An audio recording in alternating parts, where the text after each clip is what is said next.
हमारे देश का जो आने वाला भविष्य है उसको जो बनाता है उसका बाजारीकरण ना हो। ये आटा चावल अंडा कॉस्मेटिक ईयररिंग बिंदी नहीं है जिसको बाजार में जाके खरीदा जाए, जिसके पास ज़्यादा पैसा उसको और बेहतर कॉस्मेटिक मिले। ऐसा नहीं होना चाहिए। शिक्षा व्यवस्था ऐसी होनी चाहिए, केजी से लेकर पीजी तक हम ऐसी शिक्षा व्यवस्था चाहते हैं जो सभी छात्रों के लिए, सभी बच्चों के लिए समान हो, सम्मानजनक हो, इक्वल हो, क्वालिटी वाला हो। आज आने वाले भविष्य को बनाने के लिए शिक्षा व्यवस्था सबके लिए समान हो, इस मुद्दे के साथ आज के युवा रस्तों पर उतरी है। केवल मात्र नीट का मामला नहीं है, ये पूरी शिक्षा को मार्केट में जो बेच दिया गया है कि जैसे मैंने कहा, आपको अगर पैसा ज़्यादा है तो कुछ खरीद लीजिए, पेपर खरीद लीजिए, पेपर बाजार में मिल रहा है, पेपर खरीद लीजिए। आपके पास पैसा है तो थोड़ा बेहतर अंग्रेजी माध्यम स्कूल में भेज दीजिए। ऐसा शिक्षा नहीं चाहिए हमें। हमें ऐसी शिक्षा चाहिए जिसमें प्रधानमंत्री का बेटा बेटी हो या घर में काम करने वाली का बेटा बेटी हो, वो समान स्कूल में जाए, एक तरीके के स्कूल में जाए, ताकि पीजी से लेकर ऊपर के स्तर तक भी सबको समान शिक्षा मिले। पेपर खरीदना ना पड़े, बड़ी बात है शिक्षा खरीदना ना पड़े। ये है व्यवस्था को आपको लगता है सरकार की मंशा है इसको सुधारने? अगर सरकार की मंशा होती सुधारने के लिए तो ये अभी तक सुधर जाती। व्यापार चल रहा है, इसीलिए तो हम सिस्टम बदलने की बात कर रहे हैं कि व्यापार नहीं होता है। अंबानी, अदानी या अन्य जो व्यापारी हैं वो जिस तरीके से तेल का व्यापार कर रहे हैं, जिस तरीके से मॉइस्चराइजर का व्यापार कर रहे हैं, उसी तरह शिक्षा और स्वास्थ्य का व्यापार हो रहा है। शिक्षा और स्वास्थ्य का व्यापार इस देश में ना चले। नहीं ना हो तो फिर क्या किया जाएगा? वही हम ऐसी सरकार हमारे देश में चाहते हैं जिसका एजेंडा ये हो कि शिक्षा और स्वास्थ्य जैसे जो मूलभूत हमारे देश में चीज़ें हैं उसका समान तरीके से सभी छात्रों, सभी इंसानों को समान तरीके से उसका लाभ उठाने को मिले। ऐसा नहीं है कि आपके बाप के पास 1 करोड़ रुपए है तो आप जाके पेपर खरीद ले और आपका बच्चा मेडिकल में पास हो गया। ऐसा नहीं। अगर आपके बाप के पास पैसा है तो उसने एक अच्छी स्कूल में आपकी शिक्षा करवा दी तो आप चले गए ऊपर तक, नहीं तो 7वीं और 8वीं के बाद ही आप ड्रॉप आउट हो गए और आप फैक्ट्री में बिना किसी इज्जत के, बिना किसी न्यूनतम वेतन के काम कर रहे हैं। ऐसी शिक्षा व्यवस्था हमें नहीं चाहिए। क्या बगैर शिक्षा के देश तरक्की कर सकता है? कतई नहीं कर सकता। ये मैं क्यों, हमारे देश में जितने हमारे देश के सारे नेता रहे हैं, हमारे देश में जो आज़ादी का आंदोलन लड़ा गया था, चाहे वो भगत सिंह हो, चाहे वो अंबेडकर हो, चाहे वो गांधी हो, आप जिस भी, इन सब में भी आत्मविरोध है। गांधी का भारत और हो सकता है भगत सिंह का भारत थोड़ा अलग हो, मगर इन सब का एक चीज़ पर तो राय समान था। अंबेडकर का एक चीज़ पर तो राय समान था, वो है कि हमारे देश में शिक्षा और स्वास्थ्य सबको ठीक से मिलने की ज़रूरत है। अगर ये सबको ठीक से ना मिले तो देश का कोई भविष्य नहीं है। और यही अभी दिख रहा है। हमारे देश, हमारा प्रधानमंत्री क्या, हमारे सारे आला जो नेता हैं वो बोल रहे हैं भारत का सबसे बेहतर चीज़ ये है कि वो एक युवा शक्ति पर खड़ा है। हम एक यूथ वाले नेशन है, मगर ये युवा शक्ति को अगर शिक्षा ही नहीं मिल रही है, 8वीं के बाद ड्रॉप आउट हो जा रहा है, अगर कोई बाई चांस पहुंच भी गया मेडिकल या इंजीनियरिंग करने तक, उसको 1-2 लाख रुपए में पेपर खरीदना पड़ रहा है, क्वेश्चन पेपर।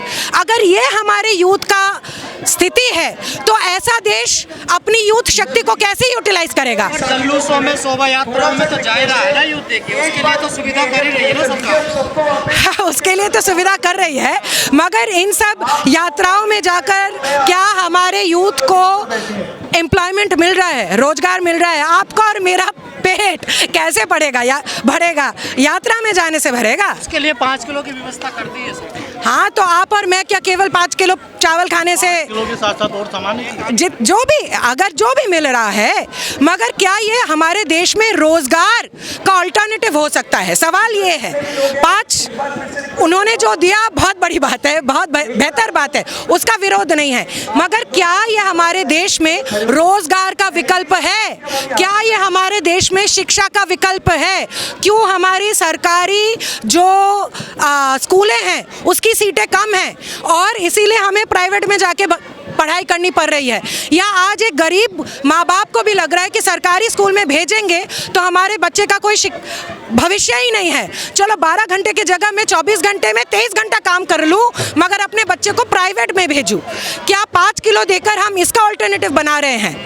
क्या हमारे देश में आज जितनी संख्या में प्राइवेट हॉस्पिटल बन रहे हैं उतनी संख्या में क्या सरकारी अस्पताल बन रहे हैं? मैं बस एम्स की बात नहीं कर रही हूँ, आम डिस्पेंसरी की बात कर रही हूँ जहाँ पे आप जाके अपने हर दिनों के रोजमर्रा का इलाज करते हैं। उतनी संख्या में क्यों सरकारी डिस्पेंसरी नहीं बन रही है? उतनी संख्या में क्यों अच्छी शिक्षा का इंस्टीट्यूट नहीं बन रहा है? 5 किलो मिले आपको भी अच्छा लगेगा, मुझे भी, मगर जो मूलभूत हमारे अधिकार है जिसके लिए लड़ाई लड़ी गई थी, हमने लड़ाई लड़ी थी अंग्रेजों के खिलाफ ताकि शिक्षा और स्वास्थ्य हमारे देश में हर किसान मजदूर को मिले। अगर वो नहीं मिल रहा है तो हमें सवाल उठाना पड़ेगा। और ये सरकार तो इन चीजों पे वोट नहीं मांगती ना, वो तो मंगलसूत्र बचाने के लिए वोट मांगती है ना। देखिए हमारे देश में अगर महिलाएं नहीं बचेंगी, महिलाओं को रोजगार नहीं मिलेगा, महिलाओं को सुरक्षा नहीं मिलेगा तो मंगलसूत्र भी बचाकर कुछ होगा नहीं। बेटी बचाओ बेटी पढ़ाओ का नारा था, मगर आज आप देख लीजिए सरकारी आंकड़े खोलकर कि हमारे देश में ड्रॉप आउट मतलब स्कूली व्यवस्था से 12वीं से पहले ही जिनको निकल जाना पड़ रहा है वो अपने मर्जी से नहीं निकल रहे हैं कि मुझे रात में जाके पार्टी करनी है इसलिए 8वीं के बाद 9वीं के बाद पढ़ाई नहीं करेंगे क्योंकि उनके घर में रोजगार नहीं है, फैक्ट्री में जाके काम करना पड़ रहा है। ये जो आप तमाम गिग वर्कर देख रहे हैं घर घर जाके डिलीवरी दे रहा है, इनसे पूछिए कि उनको दिन में डिलीवरी और रात को पढ़ाई करने की क्यों जरूरत पड़ रही है? स्कॉलरशिप क्यों नहीं मिल रही है? स्कॉलरशिप मिलने का दावा था ना। जो मामला है व्यवस्था खराब है या छोटे पैसे का खेल चल रहा है देश में? ये व्यवस्था खराब है और ये व्यवस्था बनी ऐसे है कि जो हमारे देश में बड़े व्यापारी हैं जो बस मोटे पैसे का खेल खेलना चाहते हैं, ये देश बस उनके हितों में चलेगा। सवाल ये है कि देश किसके हित में चलेगा? गरीब का बेटा कोई डॉक्टर नहीं बन सकता देश में।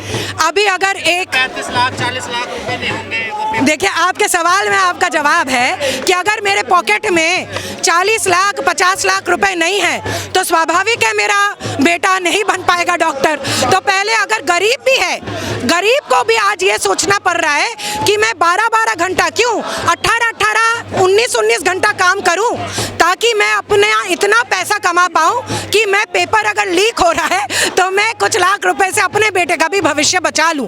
मगर ये उम्मीद तो हमारी नहीं थी देश से। हमारी देश से उम्मीद थी कि हर कोई सम्मानजनक 8 घंटा काम करे, उसको इतना पैसा मिल जाए कि वो अपने बच्चे का देख रेख ठीक से करे। मगर आप मुझसे बात ना कीजिए, अलग अलग बस्तियों में चला जाइए, आज एक भी ऐसा इंसान नहीं है जो 18-19 घंटे से कम में काम कर रहा हो। क्यों? क्योंकि उसका सरकारी स्कूल में ठीक से व्यवस्था नहीं है तो उसको प्राइवेट स्कूल में पढ़ाना पड़ रहा है। सरकारी आप सफदरजंग में चले जाइए, सफदरजंग में आप मैटरनिटी वार्ड में चले जाइए, बच्चा पैदा होके तो वो जवान बनेगा हमारे देश में। मैटरनिटी वार्ड में एक बेड में 5 माएँ एक बेड शेयर करती हैं, प्रेग्नेंट 5 माएँ एक बेड, और बेड मिल गया बड़ी बात है, वैसे सीढ़ी में रहती हैं प्रेगनेंसी के 1 घंटे पहले तक। वो बच्चा जब इस देश में आएगा तो उसका क्या भविष्य होगा? उसके लिए आपको और मुझे कैमरे की जरूरत नहीं है, बस जाके देख लीजिए कितने बच्चे सीढ़ियों में पैदा हो रहे हैं। तो फिर आने वाले जिसके पैदा होने की व्यवस्था ये है उस देश में उसको क्या शिक्षा और क्या स्वास्थ्य मिलेगा? भारत में और 2026 के भारत में क्या बदलाव है?